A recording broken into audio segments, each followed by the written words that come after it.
Ah Jeannot, qu'est-ce qui va pas? Bah j'ai fini Stranger Things, j'ai plus rien à faire. Ah oui, mais t'as pas des livres du même style? Oh ça c'est pas con.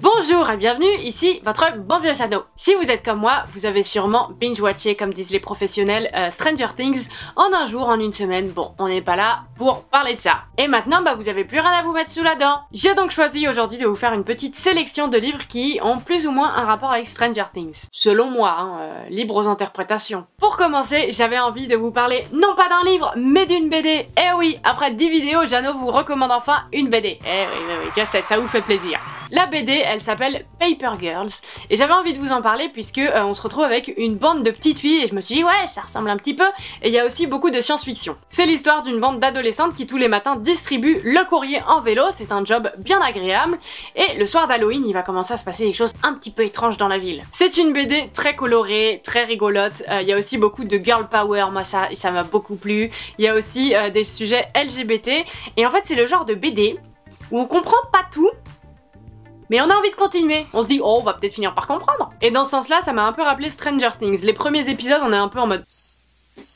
d'accord, est-ce qu'on va finir par comprendre à un moment donné? Et là c'est un peu ça. Sauf que dans ce cas-là, la BD elle est pas terminée, il y a eu que 3 volumes pour le moment, donc on est encore en plein suspense. Le prochain livre dont j'ai envie de vous parler, c'est un livre de Stephen King. Et oui, j'avais dit que Stephen King j'arrêtais, ou alors il allait me falloir une très bonne raison de continuer de vous en parler.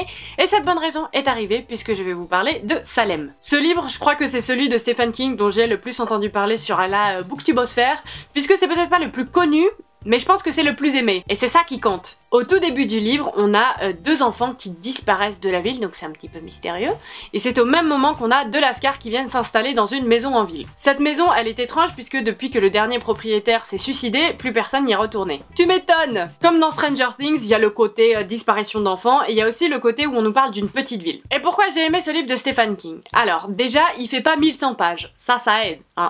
C'est un livre qui fait à peu près 400 pages. Ensuite, j'ai trouvé que Stephen King, pour une fois, il arrivait bien à développer et à nous emmener dans son monde sans nous perdre. Par exemple, dans ça de Stephen King, j'avais trouvé que ça partait dans tous les sens, j'arrivais pas à suivre, il y avait trop de personnages, et en fait là il prend bien le temps, mais c'est pas trop, on est juste bien dedans. Et comme on est bien installé dans cette histoire, c'est mystérieux et il arrive à nous faire peur. Stephen King et son univers ont beaucoup inspiré les réalisateurs de Stranger Things, alors je vous mettrai d'autres livres en barre d'infos si ça vous intéresse. Le prochain livre dont je vais vous parler, il s'appelle The Last Girl, celle qui avait tous les dons, et ça vous dit peut-être quelque chose puisqu'il y a eu une adaptation cette année. On se retrouve dans un monde dystopique, une fois de plus, eh oui, où en fait il y a eu un virus qui fait que tout le monde peut devenir zombie du jour au lendemain. Et en fait on va se retrouver dans une base militaire avec des enfants qui eux ont un petit peu muté depuis, ils sont mi-zombies, mi-humain. Donc bon, on leur fait des tests pas très cool. Le personnage principal de cette histoire, c'est Mélanie. Mélanie, c'est une des petites filles sur qui on fait des expérimentations. Et en fait, un jour, la base va être envahie et ça va être la dernière survivante. Et quelque part, elle m'a un peu fait penser à Eleven parce que pareil, elle subit des trucs pas sympas du tout, des expérimentations, elle est pas vue comme une petite fille. Et c'est peut-être elle qui va sauver le reste de la planète. Ou devenir un monstre. C'est un livre avec beaucoup d'action mais aussi beaucoup de tension pendant tout le livre, on est crispé comme ça, on veut savoir ce qui va se passer.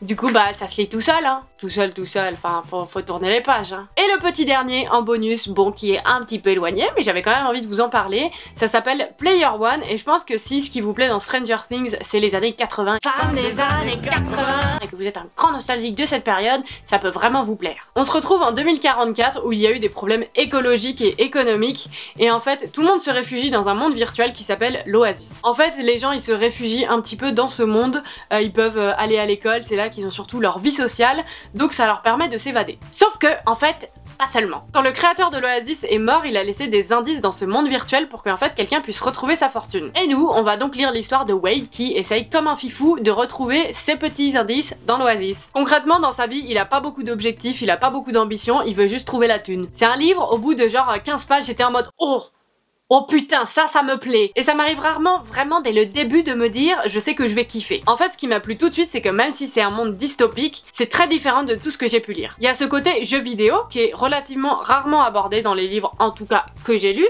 donc j'ai eu le sentiment un peu de renouveau. Voici donc les livres dont j'avais envie de vous parler aujourd'hui. En dehors du fait que ça ressemble de près ou de loin à Stranger Things, c'est surtout des livres que j'ai adorés. Après, il y a d'autres livres qui ressemblent un petit peu à cet univers, donc je vous mettrai en barre d'infos si vous voulez aller voir tout ça. Dites-moi dans les commentaires si le concept vous plaît, c'est très important. Vous savez, c'est un peu le début de la chaîne, alors je tente des trucs. Faut savoir si ça vous plaît ou pas, hein, c'est vous le public. Moi, c'est un format qui me plaît bien. En ce moment, je dégomme pas mal de séries. D'ailleurs, j'ai très envie de vous faire un petit épisode comme ça en parlant de Mindhunter. Donc dites-moi dans les commentaires si ça vous intéresse. En attendant, on n'oublie pas, hein, on like, c'est très important. Oui. Et puis nous, on se retrouve la semaine prochaine. Allez, salut!